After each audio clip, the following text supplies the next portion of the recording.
Hi friends, AS മീഡിയയുടെ പുതിയ latest informative education വീഡിയോയിലേക്ക് സ്വാഗതം ചെയ്യുകയാണ്. കേരള സർവകലാശാല FIUGP BPA അഡ്മിഷന് വേണ്ടി കാത്തിരിക്കുന്ന വിദ്യാർത്ഥികൾ നിങ്ങളുടെ റാങ്ക് ലിസ്റ്റ് സൈറ്റിൽ അവൈലബിൾ ആണ്. അപ്പോൾ അത് ചെക്ക് ചെയ്യുക. 2025-26 അധ്യയന വർഷത്തിലേക്കുള്ള അഡ്മിഷന് വേണ്ടിയിട്ടുള്ള നിങ്ങളുടെ ആദ്യത്തെ റാങ്ക് ലിസ്റ്റ് സൈറ്റിൽ അപ്ലോഡ് ചെയ്തിട്ടുണ്ട്. സോ ഇവിടെ നിങ്ങൾക്ക് കാണാം, ആ ഒരു ക്ലിക്ക് ഹിയർ എന്ന ഓപ്ഷൻ നിൽക്കുകയാണെന്നുണ്ടെങ്കിൽ, സെലക്ട് ചെയ്യുകയാണെന്നുണ്ടെങ്കിൽ നിങ്ങളുടെ പേരും കാറ്റഗറി ഡീറ്റെയിൽസ് ഉൾപ്പെടെയുള്ള എല്ലാ കാര്യങ്ങളും അതിൽ അവൈലബിൾ ആണ്. അപ്പോൾ റാങ്ക് ലിസ്റ്റ് ചെക്ക് ചെയ്യുക. പറഞ്ഞിട്ടുള്ള നിങ്ങളുടെ പ്രൊഫൈലിൽ പറഞ്ഞിട്ടുള്ള ടൈം പീരീഡിൽ അഡ്മിഷനും കാര്യങ്ങളൊക്കെ തന്നെ പോവുക. അത് നിങ്ങളുടെ പ്രൊഫൈലിൽ തന്നെ ഡീറ്റെയിൽസും കാര്യങ്ങളൊക്കെ ഉണ്ടാവും, മെമ്മോയും കാര്യങ്ങളൊക്കെ ഉണ്ടാവും. അത് ചെക്ക് ചെയ്യുക. ഓർ നിങ്ങൾക്ക് എന്തെങ്കിലും ഡൗട്ട്സും കാര്യങ്ങളും ഉണ്ടെന്നുണ്ടെങ്കിൽ FIUGPൻ്റെ അഡ്മിഷൻ വാട്സപ്പ് നമ്പറുണ്ട്.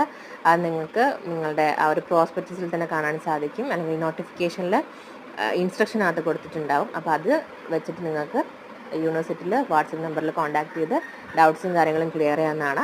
അപ്പോൾ നിങ്ങളൊരു റാങ്ക് ലിസ്റ്റ് പബ്ലിഷ് ചെയ്തിട്ടുണ്ട് FIUGP BPA അഡ്മിഷൻ. അപ്പോൾ BPA അഡ്മിഷന് വേണ്ടി കാത്തിരിക്കുന്ന എല്ലാ വിദ്യാർത്ഥികളിലേക്കും ഈ ഒരു ഇൻഫർമേഷൻ പാസ് ചെയ്ത് കൊടുക്കുക. Thank you so much.